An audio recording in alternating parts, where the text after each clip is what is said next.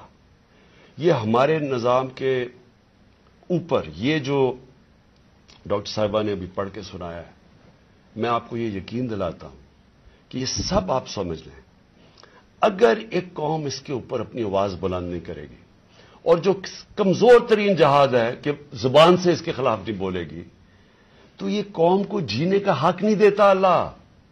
وہ قرآن میں کہتا ہے کہ میری زمین پہ نکل کے دیکھو کتنی قومیں میں نے تباہ کی جو میرے حکم پہ نہیں چلی۔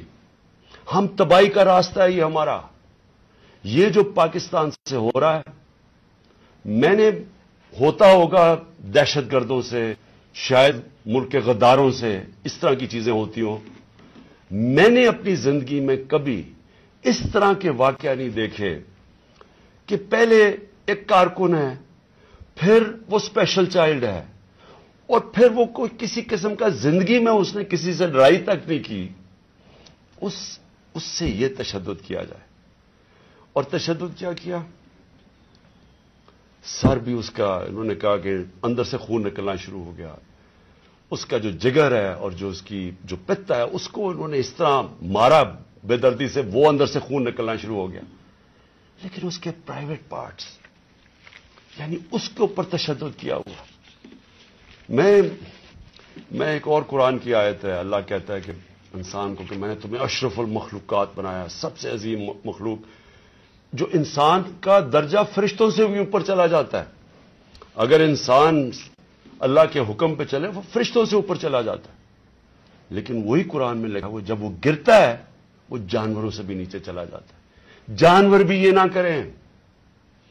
اور یہ جو ہمارے اوپر، جب سے میں یہ دیکھا ہے، ایک آدمی جب سے آیا ہے اس کو ایک پوزیشن پہ لگایا ہے، میں نام نہیں لیتا کیونکہ پھر سینسر ہو جائے گا، اس کو بھی پتا ہے، قوم کو بھی پتا ہے وہ کون ہے، جو اس نے ظلم کرنا شروع کیا سیاسی کارکنوں پہ۔ ایکسپرٹیز تھی اس کی کاؤنٹر ٹیررزم، دہشت گردوں سے کچھ کرتا تھا، لیکن میں سوچتا ہوں کہ وہ دہشت گردوں سے بھی یہ جو کرتا ہوگا یا جن کے اوپر شک ہوگا کرتا ہوگا، تو وہ کتنی نفرت پھیلی ہوگی ان علاقوں کے اندر۔ تو یہ جب سے وہ آیا، پہلے ہم نے شہباز گل کا، پہلے ہم مانے ہی نہ کہ شہباز گل سے یہ ہوا، وہ شہباز گل ابھی تک ٹھیک نہیں ہوا، جو انہوں نے اس کے اوپر تشدد کیا ہے۔ ایک یونیورسٹی پروفیسر پاکستان آتا ہے، چھوڑ کے ملک کے لیے ایک خواب دیکھ کے آتا ہے، اس کو جو انہوں نے ننگا کر کے جو اس کے اوپر تشدد کیا وہ ابھی تک ٹھیک نہیں ہے۔ کون سا وہ دہشت گرد تھا؟ پھر اعظم سواتی سے جو کیا انہوں نے، یعنی ہم اگر قوم یہ چیزیں بھول جائیں گی، ایک دن آپ کا بھی وقت آ جائے گا۔ ایک سینیٹر 75 سال کا آدمی، اس کو صرف ایک ٹویٹ کرنے پہ اوپر کے باجوہ صاحب شکریہ NRO 2 کا، کون سے دنیا کے ملک کے اندر یہ جرم ہے کہ شکریہ باجوہ صاحب NRO 2 کا؟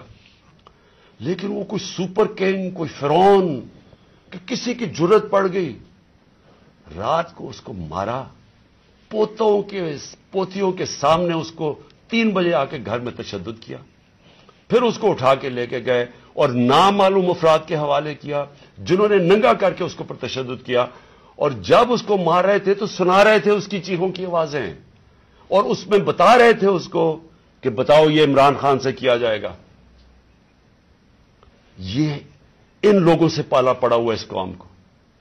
اس کے بعد ارشد شریف سے وہ سب کو پتا ہے کیا ہوا، کیا ارشد شریف کا قصور تھا۔ ساری قوم جانتی ہے کہ وہ رائے حق کا آدمی تھا، کوئی اس کا ضمیر کی قیمت نہیں تھی، کوئی اس کو خرید نہیں سکتا تھا، ڈرا نہیں سکتا تھا۔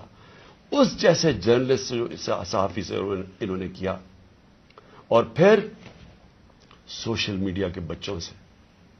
میں نے آپ کو بتایا، ماں باپ کا مجھے آیا کہ ہمارا بیٹا ابھی تک ٹھیک نہیں ہوا، کوئی ٹویٹ کرنے پہ اس کو اٹھا کے لے گئے، 2 دن اس کو رکھ کے یہ ننگا کر کے مارا، وہ کہتے ابھی تک وہ ذہنی طور پر ٹھیک نہیں ہوا۔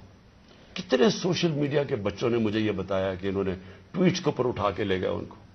دہشت کہ کیسے کسی طرح ہم ان کو بھیڑ بکریوں کی طرح بنا دیں، خوف اتنا پھیلا دیں کہ ان کو غلام بنا دیں، اور پھر صحافیوں کے اوپر ان کو ذلیل کرنا، ان کو یعنی عمران ریاض کو پکڑ کے اس کو جیل میں 4 چھوٹے سے کمرے میں بند کر دیا، گندے سے کمرے میں، اس کو سمیع ابراہیم جیسے صحافی کو اس کو جا کے ذلیل کرنے کو، ایاز امیر دانشور اس سے جو کیا ہے، جمیل فاروقی کو اٹھا کے وہ بتا رہا ہے ننگا کر کے، اس کو ننگا کرنے کا شوق ہے، سائیکوپیتھ ہے، میں آپ کو بتا رہا ہوں نارمل آدمی اس طرح نہیں کرتے، یہ کوئی پرابلم ہے، کوئی ذہن کے اندر ذہنی مریض ہے جو اس طرح کا تشدد کر سکتا۔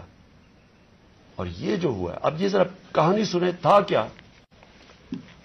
الیکشن اناؤنس ہے 30 اپریل کو، میں بار بار کہہ رہا ہوں کہ جب الیکشن اناؤنس ہو گیا تو ایک پارٹی نے اپنی لانچ کرنی تھی کیمپین، آگے دن تھوڑے سے ہیں، روٹ اپروو ہوتا ہے، ڈاکٹر صاحبوں کو پتا ہے، ان کسے طے ہوتا ہے، اچھا اس روٹ پہ جانا ہے، ان کو کہتے ہیں جی تھوڑا سا آپ کو دہشت گردی کا خطرہ ہے، آپ کو دھیان رکھنا پڑے گا، تو دھیان رکھیں، ہمارے ادھر سے روٹ اپروو ہوتی ہے کہ یہ روٹ ہے، آپ کو فکر نہ کریں، اس روٹ پہ آپ نکل جائیں، سب کچھ طے ہو گیا، لوگوں کو بلا لیا، ریلیز آ رہی ہیں، جناب ہم نے اپنی لانچ کرنی ہے کیمپین، ایک دم صبح نہ پتا نہ کچھ ہوا، ایک دم پولیس پہنچ گئی، ناکے لگ گئے، پھر یہ نہیں انہوں نے کیا، ڈاکٹر صاحب یہ گواہ ہیں، یہ تو اپنی طرف سے آ رہے تھے ایک ریلی لے کے، آگے ناکا، نہ انہوں چپ کر کے کھڑے ہیں وہاں، ان کے اوپر واٹر کینن شروع ہو گئی، پھر آگے گاڑیاں توڑنی شروع ہو گئے، ان کے اوپر چارج کر دیا، لوگوں کو مارنا پیٹنا شروع کر دیا، ساری ویڈیوز ہیں، گاڑیاں توڑ رہے ہیں آگے، اور پورا پلان بنا ہوا تھا کہ اس دن انہوں نے اور لاشیں گرانی تھی، ہماری یہ آرڈر کر رہے ہیں ان کے لوگ کہ مارو ان کو یہ کرو، لاشیں گراؤ، کوئی فکر نہیں پڑتا، کیونکہ پلان کچھ اور تھا، پلان یہ تھا کہ الیکشن سے نکلنا، اور دوسرا عمران خان کے اوپر یہ ڈالنا، یہ اور یہ ڈال دیا بیچارے، ضلع شاہ کا کیس 302 میرے اوپر قتل کا کیس ڈال دیا کہ میں نے اس کو قتل کیا، یعنی اگر ان بیوقوفوں میں عقل ہو، ایک تو عقل کی بڑی کمی ہے اس وقت، پتہ نہیں کون ان کو ایڈوائز کر رہا ہے، آپ مارتے ہیں، ساری قوم دیکھ رہی ہو، پھر میں اپنے اس اور قتل کسے کروں گا؟ ضلع شاہ کو، یعنی جس طرح میں نے بڑے زندگی میں قتل کیے ہیں، اور جس طرح 26 سال میں ہم نے بڑے کئی لوگوں کو قتل کروایا، ساری ہماری پرامن رہی ہیں، اور ڈاکٹر صاحب گواہ ہیں، ان کی گاڑی پھر توڑی گئی، وہاں بیٹھے ہوئے ان کے اوپر اٹیک کر دیا، تو ان کا پلان تھا ایک لوگوں کو مارنا، الیکشن سے نکلنا، تصادم کرنا، اور دوسرا اس دن پورا پلان بنا تو اٹھا کے مجھے بلوچستان لے کے جانا تھا، یہ پلان تھا۔ اب میں اپنی قوم کے سامنے 2-3 چیزیں رکھنا چاہتا ہوں۔ دیکھیں، اس وقت بدترین قسم کا مارشل لاء سے بھی بری سختی آئی ہوئی ہے، ہمارے اوپر تو آئی ہوئی ہے، وہ دوسرے جو مرضی کرتے پھریں، پولیس اسکورٹ ان کے ٹیکس پیئر کے پیسے پہ وہ اپنی کیمپین کر رہی ہے، کوئی پوچھنے والا نہیں ہے، بلکہ پوری مدد کی جا رہی ہے، وہ اور بات ہے کہ لوگ نہیں آ رہے، لیکن ان کی پوری مدد، اور یہاں الیکشن شیڈیول کے بعد بھی کیمپین کے اوپر پابندیاں، ہمارے لوگوں کے اوپر کیسز، کتنے لوگ ابھی جیل میں ہیں، کتنے لوگوں کے، میرے اوپر اب 80 تقریباً کیس ہو گئے ہیں، کوشش ہے کہ کسی طرح ہم کیمپین سے نکل جائیں، اور ساری کوشش یہ ہے کہ اتنا خوف پھیلا دیا جائے کہ کسی طرح ان چوروں کو پھر سے جتا دیا جائے۔ میرا سوال اب یہ ہے، شعیب شیخ کو پکڑ لیا کل، اس کا کیا قصور تھا؟ بول کا کیا قصور ہے؟ قصور یہ ہے کہ وہ ہمیں کوریج دیتا ہے، قصور یہ ہے کہ وہ جو کنٹرول چینلز ان کے ہاتھ میں ہیں، جن کو پیسہ بھی چل رہا ہے اور جن کو کنٹرول کیا ہوا ہے، ان میں سے بلیک آؤٹ ہو گیا، تو جو 1-2 چینلز ہمیں دکھاتی ہیں، 3-4 چینلز، ان کو تو کسی طرح بند کیا جائے، اس کا قصور یہ تھا، اور میں اس کو آج خراج تحسین پیش کرتا ہوں، اس نے مجھے بتایا کتنے کیسز اس کے اوپر کر رہے ہیں، کتنا پریشر ڈال رہے ہیں کہ کسی طرح عمران خان کی کوریج ختم کرو، اور اس کو کل پکڑ کے جیل میں ڈال دیا، ARY کو کل بند کر دیا، بند کس چیز کے اوپر کرا ابھی تک یہ بھی نہیں ہمیں پتا، بند کس پہ کیا ہے، بس عمران خان کی کوریج نہیں دے رہی۔ پیمرا کا کل ان کو عدالت نے کہا کہ پیمرا کو کہ میرے اوپر سے بین اٹھاؤ، کل ٹیلی فون کر کر کے لائیو تقریر انہوں نے کرنے نہیں دی، اور یہ الیکشن کا یا چند مہینے ہفتے رہ گئے ہیں، الیکشن کے مہینے میں ان کو ٹیلی فون کر کر کے میری تقریر نہیں کرنے دی. اب یہ کون اتنا طاقتور ہے کہ ہائی کورٹ کے فیصلے کے باوجود وہ حکم کرتا ہے کہ جناب عمران خان کو نہیں دکھانا، اور وہ نہیں دکھاتے؟ کون اتنا طاقتور؟ پھر ایک اور ڈرامہ ہو رہا ہے. ضلع شاہ کے باپ کو پہنچ گئے ہیں سارے، یہ پولیس پہنچ گئی اس کے گھر، پتہ نہیں اسے کیا ہو رہا ہے. زور یہ لگایا جا رہا ہے کہ کسی طرح کیس پیچھے ہٹے. جب سب کو ضلع شاہ کے والد نے بتایا کہ کل کیا ہوا ہے، آئی وٹنسز ہے، انہوں نے دیکھا اس کو اس پولیس وین کے اندر، جو پریزن وین تھی، وہ دیکھا سب نے. ان آئی وٹنسز کی سٹیٹمنٹ ہے کہ ہوا کیا، گواہ بیٹھے ہیں. اس کے باوجود کوشش کی جا رہی ہے کہ جی ایکسیڈنٹ ہو گیا یا کوئی اور وجہ بتا دے اس کے مرنے کی. اوپر سے 302 کا مطلب کہ میرے اوپر ڈال دیا کیس.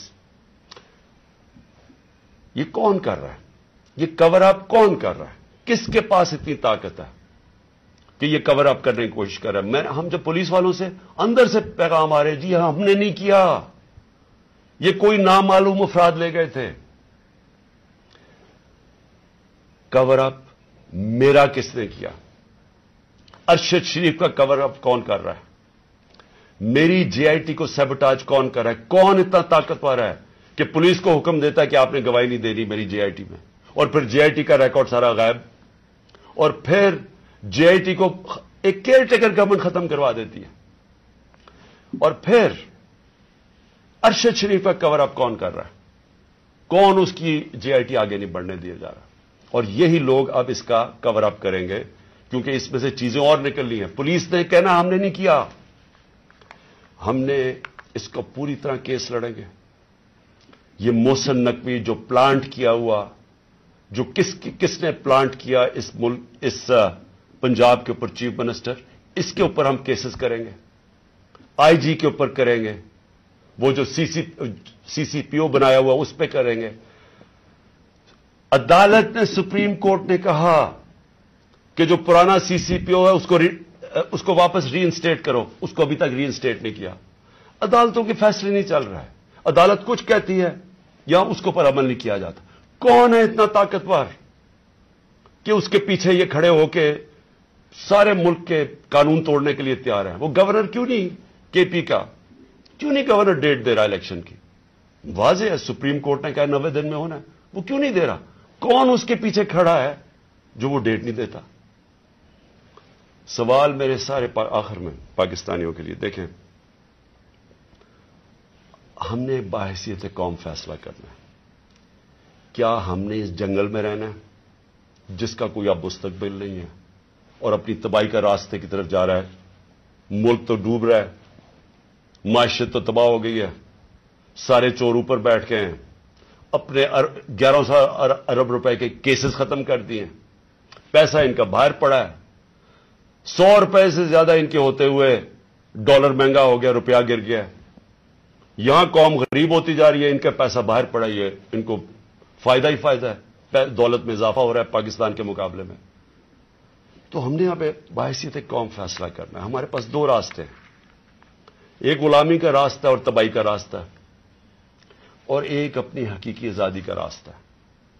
میں اپنی ساری قوم کو آج کہہ رہا ہوں، دیکھیں جو ضلع شاہ سے ہوا ہے، اگر آپ سب کے دل میں وہ تکلیف نہیں ہے جو آج ہم سب کو ہو رہی ہے، یہاں ڈاکٹر صاحبہ بتائے گی نہیں، وہاں عورتیں رو رہی ہیں ہماری جو ہر روز اس کو دیکھتی تھیں. اس نے 4 مہینے ہمارے ساتھ ادھر دھرنے پہ گزارے، آج سے 8-9 سال پہلے جب 2014 میں ہم نے دھرنا کیا، 4 مہینے یہ وہاں بیٹھا رہا. یہ وہ ایسا انسان تھا، اسے سب پیار کرتے تھے. اور اس کی آپ ویڈیوز دیکھ لیں کہ آپ کو پتا چلے گا کہ کیسا ایک بھلا مانس انسان، ایک جس کو کوئی دنیا کی کوئی چیز ہی نہیں تھی، ایک عشق میں کام کرنے والا آدمی. اگر اس سے یہ کر سکتے ہیں، اس کو تشدد کر کے مار سکتے ہیں، اور یہ قوم چپ کر کے تماشا دیکھ سکتی ہے، میں پھر سے آپ کو کہتا ہوں ہمارا کوئی فیوچر نہیں ہے. میں نے برطانیہ کے اندر اپنا ٹائم گزارا، کرکٹ کھیلتا تھا 15-20 سال. ادھر اس طرح کی چیز ہو، ساری قوم سڑکوں پہ ہوتی ہے، کوئی زندہ قوم ہے، وہ قوم امر بالمعروف پہ چلتی ہے، اس کو جہاد کا مطلب پتا ہے کہ جہاد ہوتا ہے ظلم کا اور ناانصافی کے سامنے قوم کھڑی ہو. وہ زندہ قومیں ہوتی ہیں. میں ساری اپنی قوم کو کہتا ہوں، یہ جو لوگ ہماری بدقسمتی ہے کہ یہ جو زرداری اور نواز شریف اور شہباز شریف جو 30 سال سے جرم پیشہ لوگ اس ملک کو لوٹ رہے ہیں اور ہر قسم کا جرم کرتے ہیں، یہ بیٹھے ہیں اور جو 2-3 نامعلوم افراد جو اس کو جکڑ کے بیٹھے ہوئے، جن کا میں نام نہیں لیتا کیونکہ پھر کٹ جائے گا، انہوں نے یہ ملک کو ادھر لے کے جا رہے ہیں. سارے پاکستانیوں جن کا جینا مرنا ادھر ہے، ہماری طرح کے لوگوں کا، ساروں کو یہ آج سمجھ آنا چاہیے کہ یہ ہم سب کی بربادی ہے. ان کو کوئی فرق نہیں پڑے گا کیونکہ جنہوں کے پیسے باہر پڑے ہیں، جن کے ڈالرز باہر پڑے ہوئے ہیں، ان کو کوئی فرق نہیں پڑے گا جس طرف یہ قوم جا رہی ہے. اس لیے ساری قوم کو میرا آخر میں پیغام ہے کہ یہ وقت ہے ہم سب کھڑے ہوں اس کے خلاف. میں جو انہوں نے کیا پرسوں، یعنی جو ظلم کی انتہا کی، ساری قوم کے اوپر ہے. یہ ہمارا جرم کیا تھا؟ آپ اگر کوئی جرم بھی نہ کریں، آئین اور قانون کے بیچ میں چلیں اور پھر آپ کے اوپر ڈنڈے برسائیں، لوگوں کو ماریں، گاڑیاں توڑیں اور قتل کر دیں ایک وہ انسان یعنی جس کو شاید اتنا تکلیف نہ ہوتی اوروں کی جتنی اس کی ذل شاہ کی تکلیف ہے. میں ساری قوم کو آج کہتا ہوں کہ آپ سب تیاری کریں. ہم نے اس حقیقی آزادی کی جہاد میں ہمیں سب کو تیار ہونا چاہیے کہ ہماری جان بھی چلی جائے لیکن ہم نے اب پیچھے نہیں ہٹنا. پاکستان زندہ باد.